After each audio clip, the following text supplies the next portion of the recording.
Hello there and welcome to today's episode of the Transcend and Succeed show. I am your host, Dawn Livingston, and today I am thrilled to introduce Megan North, my special guest for a second time.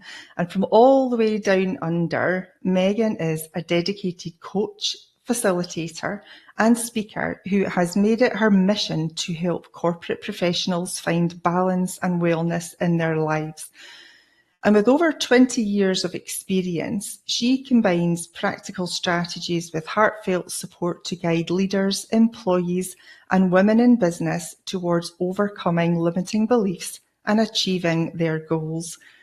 And her expertise also extends into the spiritual realm, where she offers angel card readings and incorporates holistic healing practices into her coaching. So welcome back to the show, Megan. Good morning. Well, it's morning from me in Australia, here in Sydney. It's afternoon here, yes. Now, before we start, we also have an announcement to make, Megan and I, don't we? So it's about this show, and we are excited to share that Megan will be taking over the Transcend and Succeed show for a couple of seasons, bringing her unique approach and deep commitment to mental health and wellness to our viewers. And I'm in the midst of moving house and was just running out of time in the day, and I was starting to get overwhelmed because there just wasn't enough time in the day to do everything. And the idea of having a guest host for the show was suggested to me just a few weeks ago, and I thought it was a fabulous idea. And Megan was the first person that popped into my mind, because I know that she loved the experience of being on my show the first time, and I wondered if it was something that she might consider. And thankfully, here you are, Megan. So are you excited about taking over the show? How are you feeling about it? I am very excited. Thank you. There are a couple of moments every now and then that I have a bit of a, oh my gosh, this is a lot of responsibility and I don't want to let Dawn down. But no, I am really excited. It's going to be a really great journey over the next couple of seasons. Yeah, I felt like that to start with. It's, oh no, what have I done? Heavens above. But it's been one of the best things I think that I've ever done. It has done absolute wonders for my confidence. I've met so many amazing and incredible people, I mean, yourself included. We have just had such a great time meeting all these different people and, forming partnerships and collaborations as well. It's been an absolutely super journey. So I'm really grateful that you're coming on to take over for me for a while. So tell us then, what kind of guests will you be looking for? What will be the value that they bring to the viewers? I think one of the reasons that I'm really excited about this is because I just love people and their stories. I just love hearing people have started, why they're where they're at, and what their journey has been. So it's going to be people that have had an interesting journey, particularly around the aha moments of something has happened and then they've needed to shift or move into a different maybe a different version of themselves. Sometimes they've had that choice to make it, or sometimes they've been forced to make that choice, to make that change. But people who, particularly around spiritual journeys as well, I always think that it's really lovely to hear when, from my point of view, being in very, very corporate, and then how your spirituality grows and you get the confidence to start to talk about it, and then it just becomes part of you. And I love hearing those journeys of people as well. So people who have got a story, something that they want to share, something that they'd love to teach us. So I suspect the mix will be very wide and varied. Yes. But it'll be really interesting to just meet different people and just to hear their story and their journey. Yeah, and you will meet so many different people. It's great from all different walks of life. It's been absolutely incredible. The number of people, from diverse backgrounds that have been attracted to the show, which is absolutely great.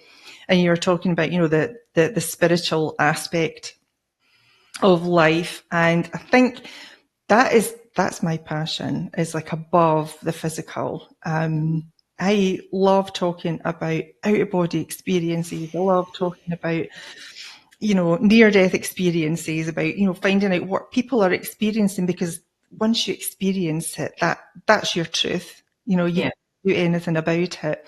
And I just love talking to people about stuff like that, because I experience things like that myself.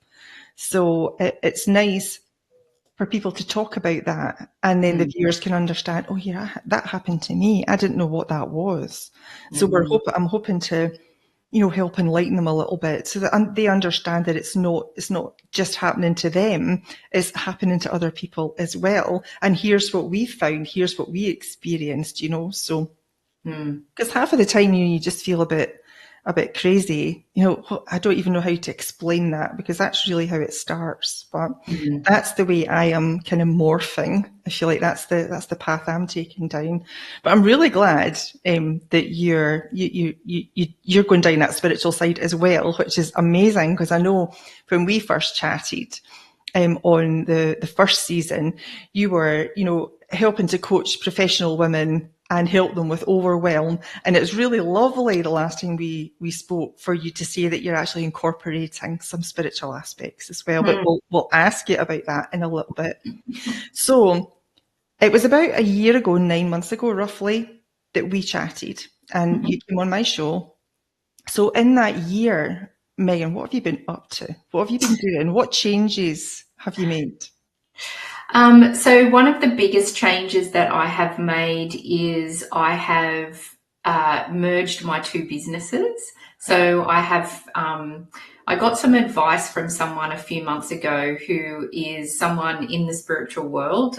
She's a lady that lives in the US, but she's an Irish mystic, and I really value her opinion. But more importantly, I guess I value my guides and spirit guides and her guides' opinion as well. And we had a conversation, and we talked about whether to merge the two businesses, because I've had, over the last sort of 10 years, I've been straddling a couple of worlds. I've been straddling the spiritual side of things, and then I've been straddling the corporate side. And it's been really lovely to make that decision to, I guess, bring my authenticity into one spot. I'm always authentic in anywhere that I am, but it's actually really nice to have both of them merged together and to just show up holistically. And so I decided to bring them both together and then to rebrand everything. So I was extremely lucky to have my name.com available, because it's pretty rare. Most people Google their name and the .com is not available.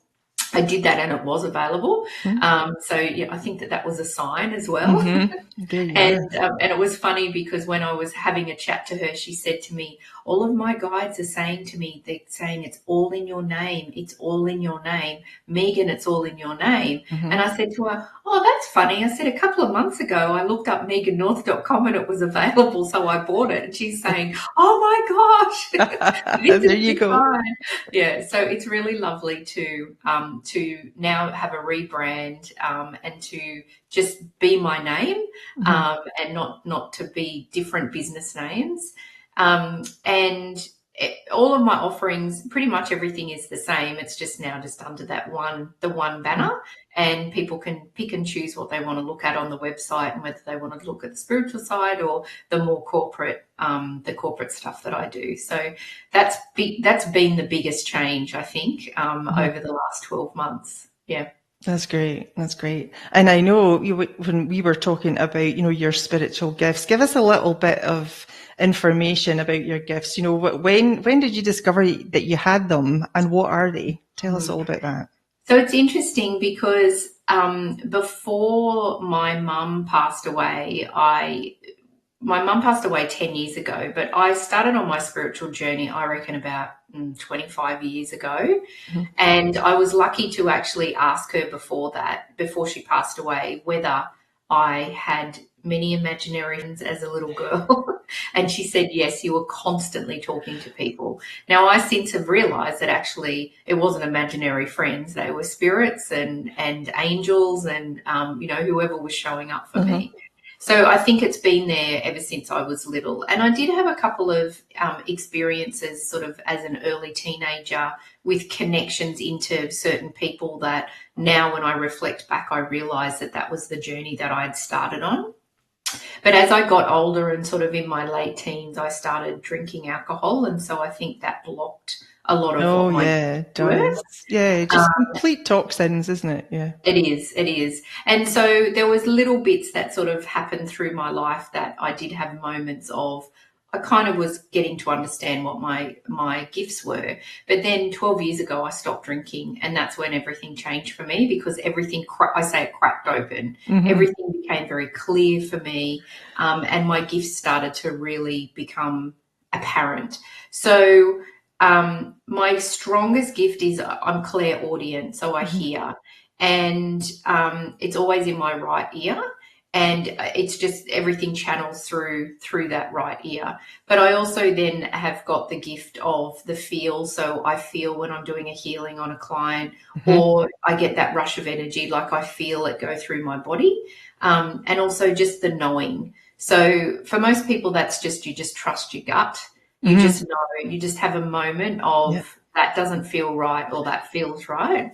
Resonance, Yes, yeah. So I'm not very clairvoyant. Apparently I am, but for some reason I'm blocking that. And that's okay at the moment. Maybe it's something that I just don't want to see. I'm not sure. So the clairaudient is the thing that is my strongest gift. And people ask me, what does that mean? So it's not like, I don't hear, like when you're talking to me, it's not like that. It's just something comes in to my ear and I hear it and then I say it. So I don't know whether people say, is it like a thought? It's kind of like, I don't know, it's hard to explain actually. It is, but I know exactly what you mean, because I'm the same. I have that, and I also have the clairvoyance as well. But the clairaudience for me is something, and this is the way I would explain it, something that you don't hear with your physical ears. It is out with that spectrum of physicality. That's why I just love it so much. I love to go out with physicality, because it's such a limiting thing. And there's so much more in a huge spectrum out there, and that is what I want to explore. So that's how I say, clairaudience is not within our physical range of hearing. It's something that you hear, and I can only explain it as you hear it in your head. Yes, and it could be like a thought, but it's something that you hear that nobody else can.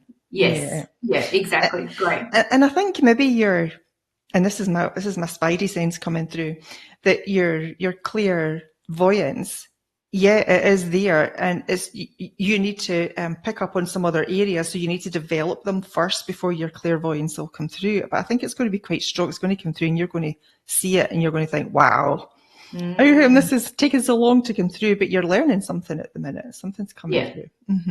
Yeah, interesting. Thank you. I love it. I just love the asking a question and all of a sudden I get this image in my head, or I get, a moving image, like a video type thing. Sometimes it can be really blurry, and sometimes blurry ones are a bit of a pest. Because you don't know what it is that you're trying to see. But when you see a video and it's crystal clear, and it's always presented to you in a way that you can interpret for either yourself or somebody that you're working on, I just love it. And I think the more you use it, the better it comes through. But can I just go back and say something, what you were talking about, alcohol there. Alcohol, I mean, I used to drink for Scotland, the amount for Scotland. I could. And we live in a very alcoholic culture, unfortunately, in Scotland. There's a pub on every corner. You can get in when you're 18, but if you're in there and you're 15, nobody gets a slap on the wrist or anything. You just say, look, you need to go. You're underage. You can get into a pub at 15, no problem. So I was brought up in that culture. I was raised like that, thinking nothing of it. But I would say the last several years, Megan, I just can't tolerate it. Just a natural thing. I now appreciate my body needs good things. It needs nourishment. And I just cannot take the alcohol. I can't even stand the smell of it now. Yeah. And 10 years ago, you would have thought you'll never give up alcohol, Dawn, but I just can't take it now. And I think that is part of your spiritual expansion, your spiritual development, where you actually realize and have that knowing and that feeling in your body that when you take something that is not good for you, you then don't take it after that, because you know how bad it makes you feel. And there is nothing worse than getting up on the morning of the 1st of January and you have a banging head. Yeah. It's just not the nicest things to have. So definitely no more hangers for me. And I feel so much healthier. Yeah. Yeah. And I do believe it blocks the signal. Absolutely. Absolutely. And, the interesting thing is that last year I do a lot of past life regressions because they just fascinate me. It's amazing. Apparently I've had between 5,000 and 5,500 past lives. Oh, yeah. So I've probably gone back to about 20, 25 of them. I'm not sure if I'll get to do all of them in my lifetime, but that's a lot, Megan. Don't put that on yourself. But I did one, it was either last year or the year before, and I talked to her about the alcohol aspect that had been in my life. Yeah. And it was really interesting because she regressed me back to a part of a time in this lifetime. So we didn't do a past life, we did a this life. And we realized that at that time that I started drinking I think I was about 14 or 15. For me, it was a connection. It was for me to feel connected to the group that I was in and to feel like I was part of that group. And so it was really interesting that actually I then realized I actually don't even like alcohol. I just don't like it. Yep. But I was drinking to then always feel that connection. So once I had an understanding of what that relationship was, it kind of made a lot of sense to me. It was a real aha moment of, I don't even like it, because when I drink, I put on massive amounts of weight. Oh, yeah. Like I pile on the weight. But now I also know, I understand it's because my body doesn't like it. So it's rejecting what I'm doing by putting on the weight. So it's really interesting. And it's not for everybody. Like it's, but for me, it was just a decision that I needed to make that was right for me. Yeah. And for me, for many, many years, probably a good 10, 15 years, it was a method of escape. Yes. For me, yes. From an unhappy marriage, unhappy surroundings, and that was just my amnesia, I could drink a bottle of wine, and I'm not that I'm bragging, absolutely not, but and I'm horrified now to actually think that I could drink that much alcohol. But I just can't stand it now. And I know that it was my method of escape. I know that it was, I had created that addiction, didn't I? So that I would feel better. I'd maybe feel better for a little while, but the next again morning, I certainly was not. So those realizations hit you hard when you are on, I believe, on the right spiritual track. If you're on that right path expansion, then these things will happen to you. I'm still working on my husband. He'll be listening to this on his way home. I'll tell you, I'll get it when he comes home. And it's interesting because then 10 years ago, when I had my very dark period from a mental health point of view, it was really interesting because I actually think me not drinking was what took me to that dark place, which feels opposite to what you would say, but it was because I didn't have the alcohol to hide or mask what I was going through. Yeah. So because I was sober and I didn't have that vice to block everything, then I really had to go into a dark place to actually realize where I needed to transform. It's really, because, you know, some people find them in a dark place because of the alcohol, whereas for me it was because it wasn't there that I got there. Yeah. It's really interesting. That is interesting. It's almost like reverse psychology. Yeah. Yeah. Yeah, interesting. Yeah, it's funny how it affects people. You know, it affects people in different ways. There's not really two people the same that react in the same way. Everybody's unique, and it all depends on their stories. And I keep saying, their perception. Yeah. It's all about, how they perceive things to be, as to whether they think it's good or bad, and whether the alcohol, or it could be cigarettes, it could be drugs, whatever makes them feel better. Oh God, yeah. Oh, don't make me feel guilty anymore. I like chocolate. Me too. Love dark chocolate. I think it's good for you in a certain sense. Yeah. Okay, let's talk a little bit about your you've introduced angel card readings. Yeah. So can you explain what they are then, and just walk us through, what is it you do with them, and what do your clients get out of an angel card reading? Yeah. Okay. So I've just coined the term angel card readings, but I use oracle cards, but I think because I'm so connected to my angels, and I always feel that when I hear things, it feels almost angelic, or it hears almost angelic, or sounds. So I use oracle cards. Now, most people know tarot cards, and there's oracle cards, honestly, are just a different version. The only thing is that tarot is very specific. There's got to be 78 cards in a deck, and they've got to have a certain, there's like a certain pattern to what their cards are, whereas oracle cards can be about anything. There can be different divinations, different spiritualities, however many you want in the deck. So they're all different. So I use oracle cards, but what happens is that there's just some amazing, beautiful guidance that clients get. And it's really interesting because I actually feel like the cards almost confirm to them, because the card shows up and I often see their face thinking, oh my gosh, this is spot on. And so it's almost like I'm really just the facilitator, to be honest with you. I'm just using the cards to tell a story.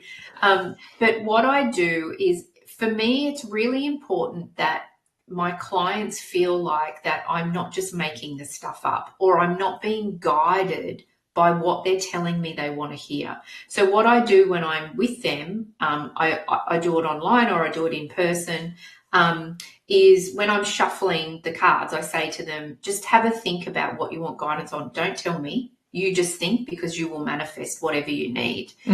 And then I use 3 different sets of cards in a reading, and it's really interesting because there's always still that just flows. And it's, even to me still, I think, oh my gosh, that still flows from one deck to the next deck to the next deck. It's really interesting.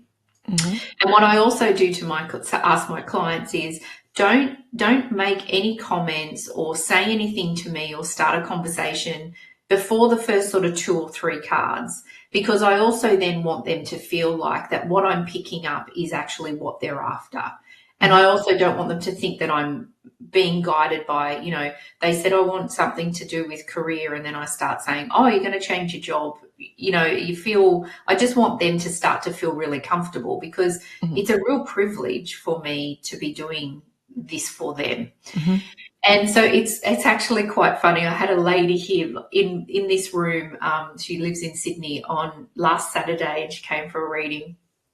And so I said to her, okay, think about what you want guidance on. don't say anything to me for the first couple of cards.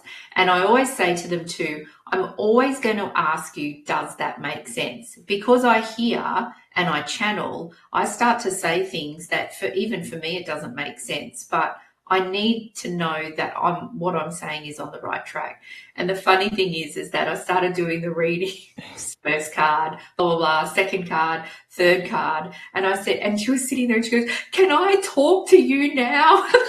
She was so excited.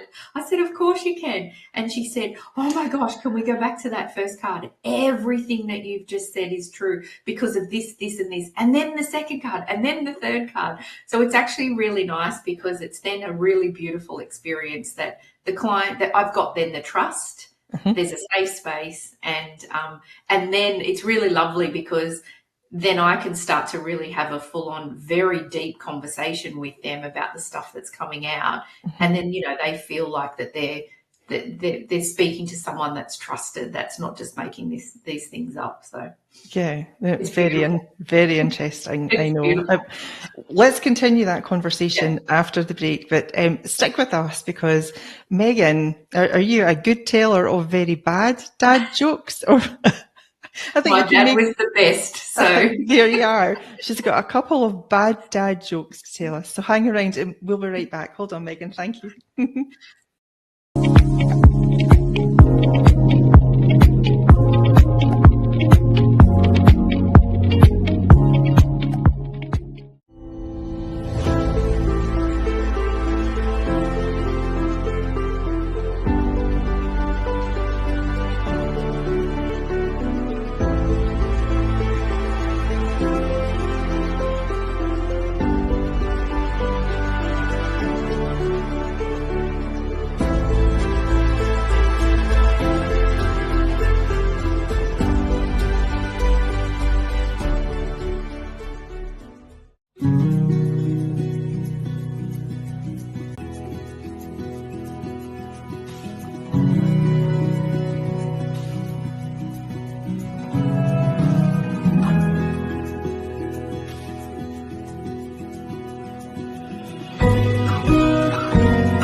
And welcome back to the Transcending Succeed Show. We're here with Megan North today, and we've been talking about, spirituality and some angel card readings. And we'll get to that in a sec, and we'll follow on from that. But can you tell us a couple of bad dad jokes? I think we all need a bit of a laugh. Okay. So one of my dad was a real classic for terrible dad jokes. It was great. And one of the ones one of his favorites was, what time is it? Sorry, what time is it on the clock when you know you need to go to the dentist? I don't know. 2:30. Oh. Oh dear. That's the sort of thing my dad would come out, I'll tell you. Okay, give us another one. Okay, this is more of a question. Should you have your whole family for Thanksgiving dinner? No. No, I think I would suggest you just stick to the turkey. Oh my goodness. I bet you could probably write a book with some of those. Yes, yeah. There's actually a Facebook page too that's called Bad Dad Jokes. Oh, really? Yeah. Is it yours? No. Is that where you get some of them? Thank you. A bit of a laugh. That's what we all need. Okay, Going back to your readings, you had mentioned that, some people, when they see some cards going down, they it's how they perceive that card. And I wanted to say in particular, the death card. When people see that death card going down, they go, oh my goodness, who's going to die? And that's the first thing that comes into their head. And it's not, it's about a change in something. Something is coming to an end. It's not the death of a person. But again, isn't it about how you perceive things? Yeah. And if we could just look at it from a different perspective, it can that can just bring us in peace, can't it? If we can just turn things around, and instead of thinking, oh, that's a horrible thing, it's not a horrible thing. Perceive it in this way. Yeah. So it's really interesting that you say that, because the client that I had in on Saturday, she does a few things, but one of the things that she does is she's a midwife. And so when I was doing the cards toward the end of it, because she came to me for a 12-month forecast reading. So I do these readings usually at the beginning of the year because people want to know what's happening for the rest of the year, but I can really do them at any time of the year. So she came so we did from July then till June next year. And I think it was June, it was about February, March, I pulled a card, and there was an angelic photo, and then there was a woman in a nurse's outfit, and it said something along the lines of, this is going to be a really sad time for you, a lot of reflection, da da da da. And so she immediately went, oh, like, this is terrible, what this means. And I said to her, I don't pick up that it's someone that you've lost. And so as we worked through it, I said to her, actually, what I'm being told is that it's about all of this transition that you're going to be doing before this time. So from now until sort of February next year, she was on a real transformational journey. And I said, it's going to be a time of actually, you're going to be looking back and thinking, having a bit of sadness in a good way, that actually you're reflecting on how you used to be and how far you've come. Because I said, that's you standing in that nurse's uniform. You're wondering whether you want to really go back full time to midwifery. And actually it's a time of very deep transformational personal reflection as well. So that's where I see the sadness. And she was like, oh, that makes sense, so it's really interesting. Then she said, wow, I'm really going to go on a big journey, aren't I? Like, so much growth. And I said, yeah. So I said, even though it's saying that you're going to feel sad, it's not because someone's going to die. Well, I mean, I don't know that. She could have a death in the family at that time. It's a possibility. I don't know. I'm not told that. But I said, I feel like it's just more about you and having some sadness for, a bit. It's like grief. When you look back and see how far you've come over sort of 12 months, you're nearly grieving that old you to then move into that new you. It's really interesting. It is. I love myself a good card reading. Yes. There's a couple of tarot readers on YouTube that I follow. And for this whole of this year, it's been focused around big change. And you've got a big move coming. You're thinking about a move, you want to make that change, and you don't have any fear about making the change. Of course I don't. And here we are, it's starting to come. And just a quick question, do you help your clients into manifesting? Do you help, teach them how to manifest the things that they want in their life?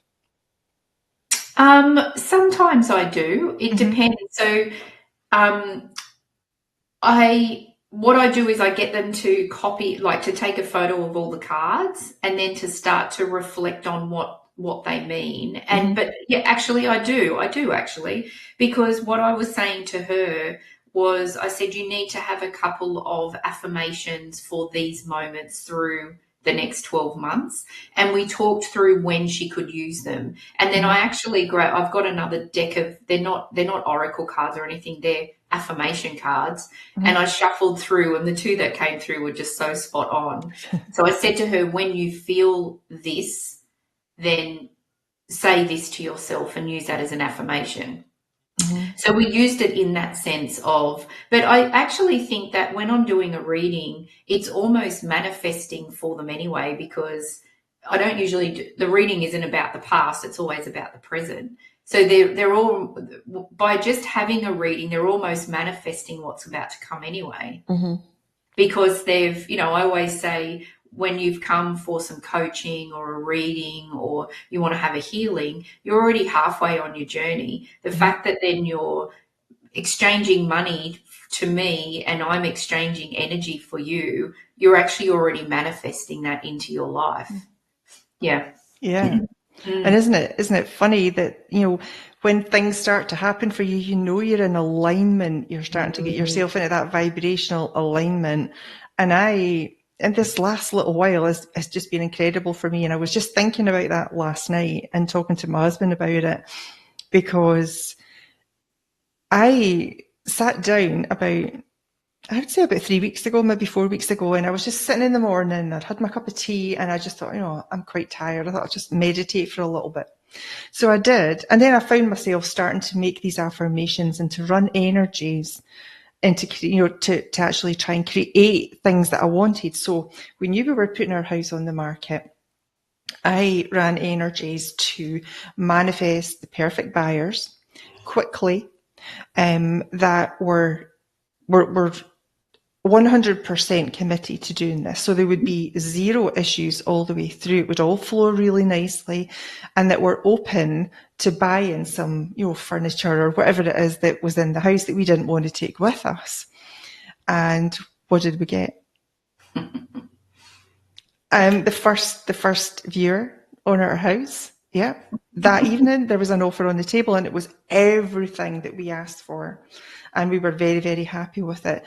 So it wasn't until later on that night where I realised, hang on a minute, I've just got everything I asked for, 3 or 4 weeks ago.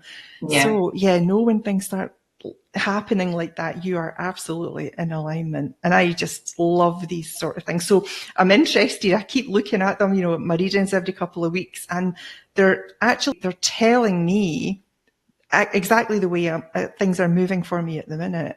So it's really exciting, because the last couple of months, the readings have been really positive.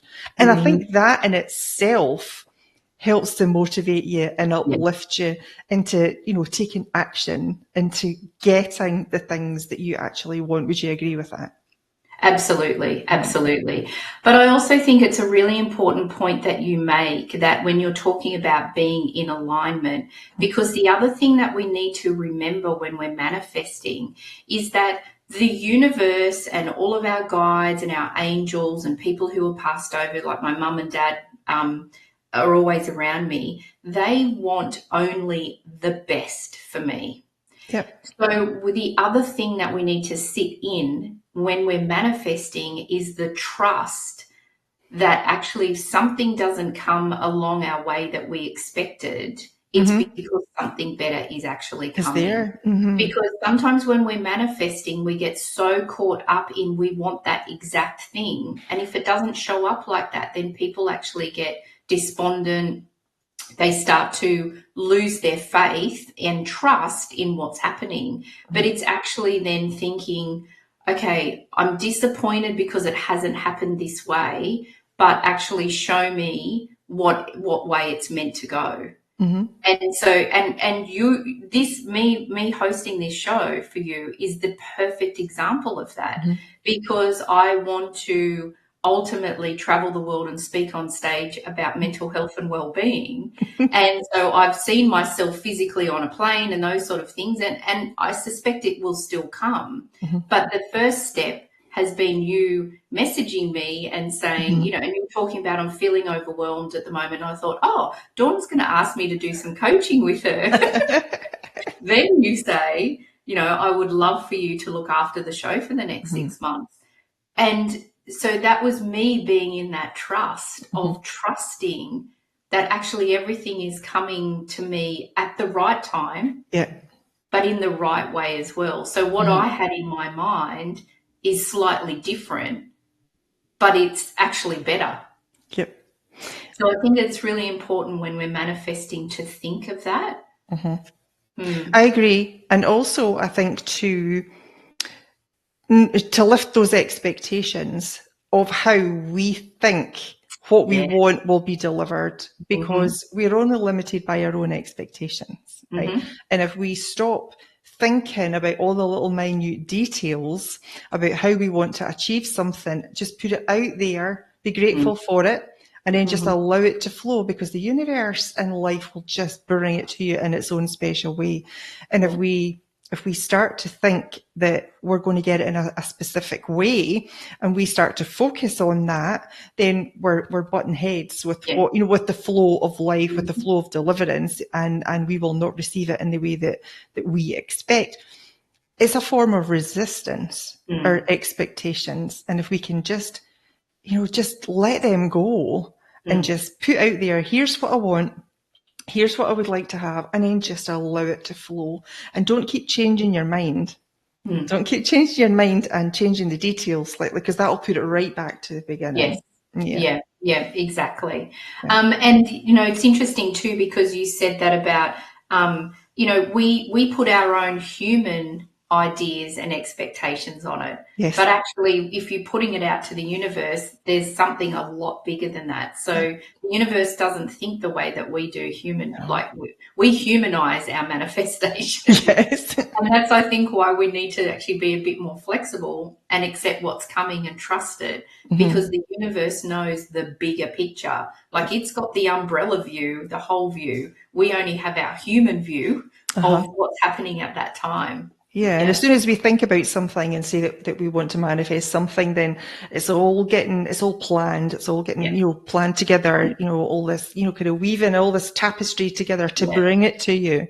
Yeah. And if we keep getting impatient and changing our minds, then it's just having to go back to the start. Yeah.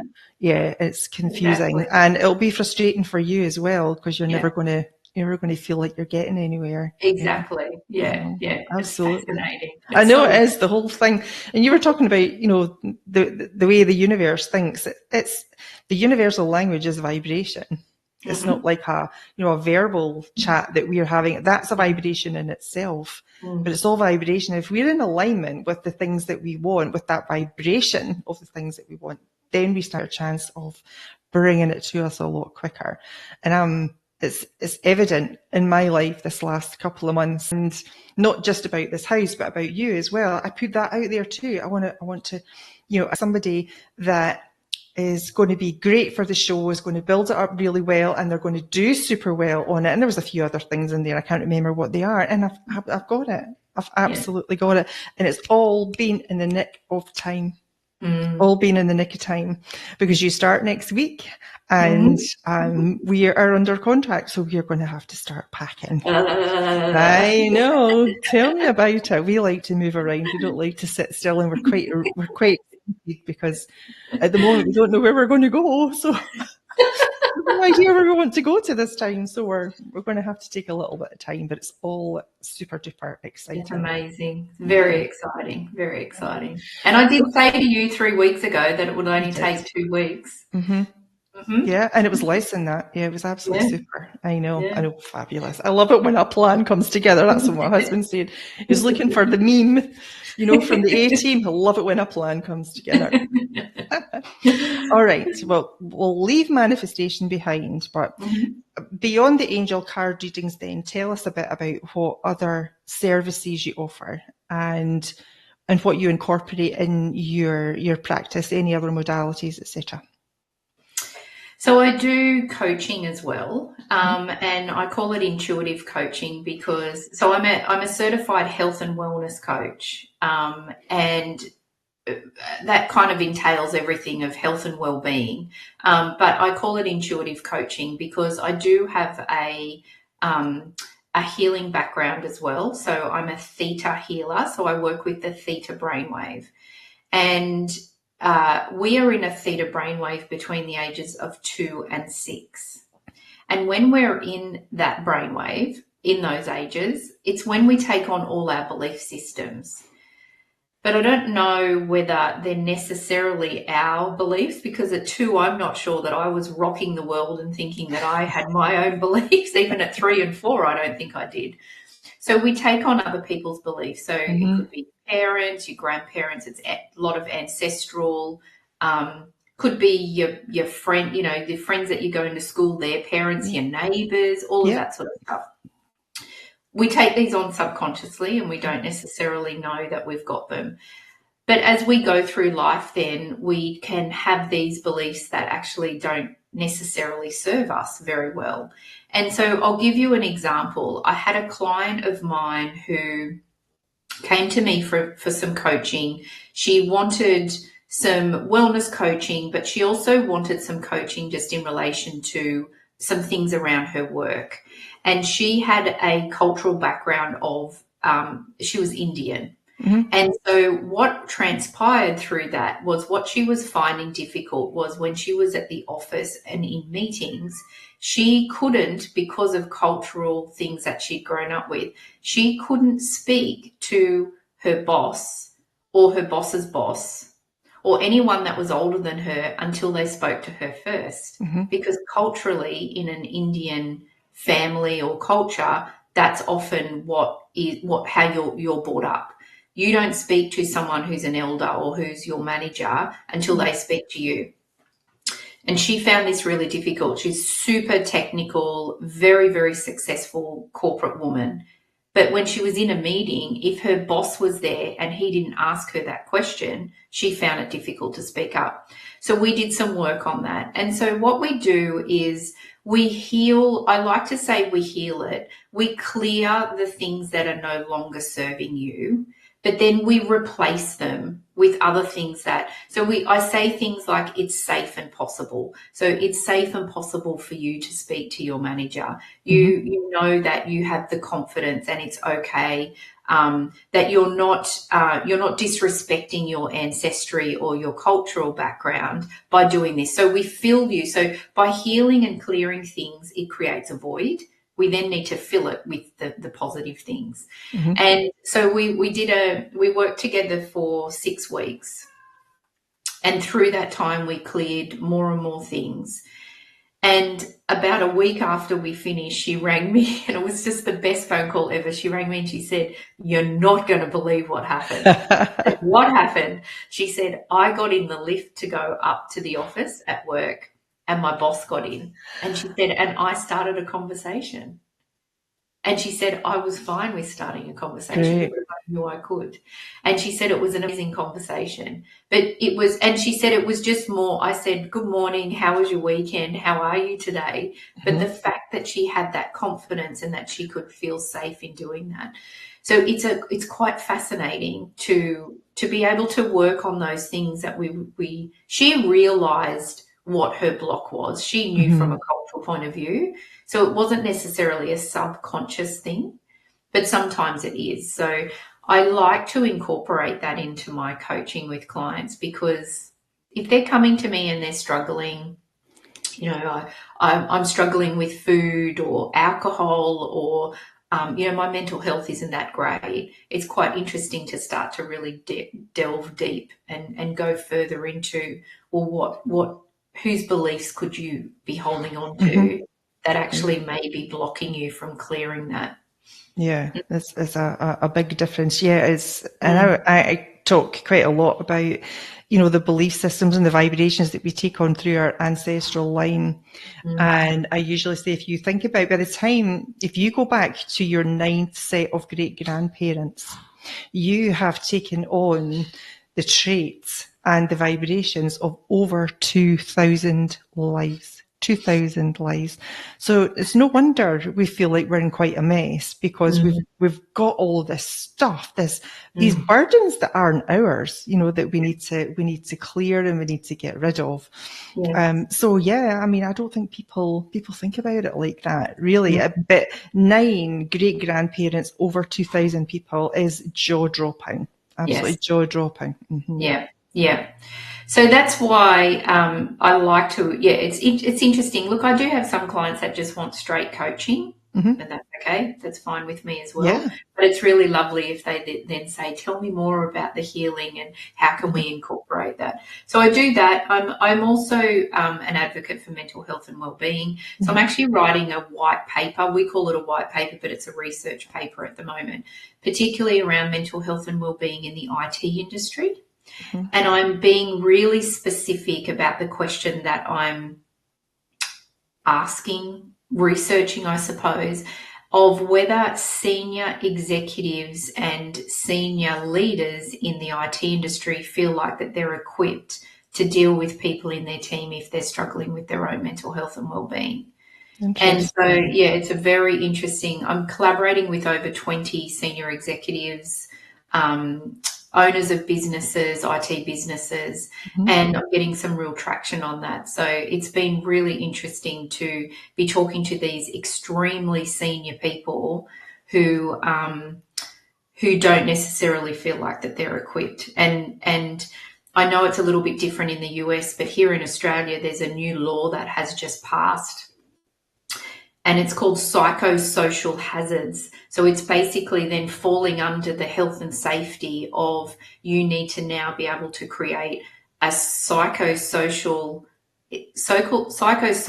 accepted or a safe workplace from a mental health point of view for your employees. And if you're not doing stuff around mental health and well-being, then, you know, you could be in trouble. You'd be in trouble. Slap on the wrist for you. Yeah. Well, people can take it, like employees can take employers to court. They can sue them. You know, there's a lot of stuff. That'll make them sit up and take notice. And actually be aware. That's good. That is good. So there's a few things, and then I do workshops within corporate as well around mental health and well-being. Okay. There's a few things that I do. A few things that you do. I know it's absolutely great. You're getting to know a little bit more deeper, really, a bit more deep. We've only got a couple of minutes left. I can't believe we've just chatted this whole time. So tell us then, what's next for you in terms of your own personal and professional development? You were talking about wanting to go and speak all over the world. Yes, definitely. Well, I mean, this is a platform that's actually going to let me do that, which is amazing. I mean, it's not about me, but it's going to be amazing to actually meet people and to hear other people's stories. So in a way, I guess I am speaking all over the world. The white paper for me is going to be something that's quite interesting because I will then publish it, and then I'll start to speak to a lot of organisations within Australia in particular for them to have a copy, and then if I can come in and have a conversation with them. So I'm hoping that actually starts an opportunity for me to do more mental health and wellbeing workshops and training within the corporate space, and particularly around leaders. I think it's really important that these leaders, there's so much pressure on people to be looking after their employees and looking out for them. And so they need your help, Megan. They definitely do. You can set them on the right track. Yes. And the other thing that I'm also doing, which randomly has come along as well, is that we have community colleges here in Australia, and there's one up the road, and I went to speak to them a couple of months ago on my mental health and wellbeing stuff. And they were actually looking for a new person to teach oracle card readings. Oh, wow. So they asked me would I like to do that. So I'm going to be doing that as well. So that's great. I thought, the next term I'm going to be teaching that. So there's a few lovely things that I'm doing, and it's still really nice. It's balanced. There's some spiritual stuff. There's some corporate stuff, which for me, it's quite a nice balance. Yeah. Well, let's see how it all pans out for you. I think that would be great. I would love to work with you too. I think that sounds absolutely amazing. All right. Now, I know just quickly, because we only have a minute left, that you have an offer for the viewers for one of your angel card readings. Could you tell us a bit about that? Yes. So the offer is that 20% off an angel card reading. So I don't know, I probably should have looked at what the difference is from a US point of view, but yeah, 20% off. So at the moment, my readings are 170 Australian dollars, and I'll take 20% off that. So I'm not sure, I could probably quickly convert it, but yeah, 20% off for an angel card reading for anybody. Probably very roughly, because I know it's a little bit higher than, so roughly about $100, maybe just a few dollars underneath 100 in US. Okay. Yeah. Well, Megan, it's been a pleasure to have you back on my show and to have you guest hosting my show until I can get to wherever it is that we're going. I've had an amazing conversation. I love speaking to people that, we're on the same wavelength. I really do. I absolutely love it. Me too. And I've loved your input today. Thank you. And I wish you every success with the show. I'm going to very much look forward to watching the episodes. I'm going to be watching very closely, and I'm always here if you need me. So thank you. Thank you too. And I'm just so excited. I can't wait to see, and experience all the amazing people that I'm going to be interviewing. So what a gift, and I'm filled with gratitude to have this opportunity. So thank you. You are so welcome. I'm very, very lucky to have you. Very lucky. So thank you to the viewers for watching. And I hope you'll watch Megan's show and support her just like you have been supporting my show. But until then, I'll see you in a few months' time. Take care, Megan, and very best of luck. Thank you, Dawn.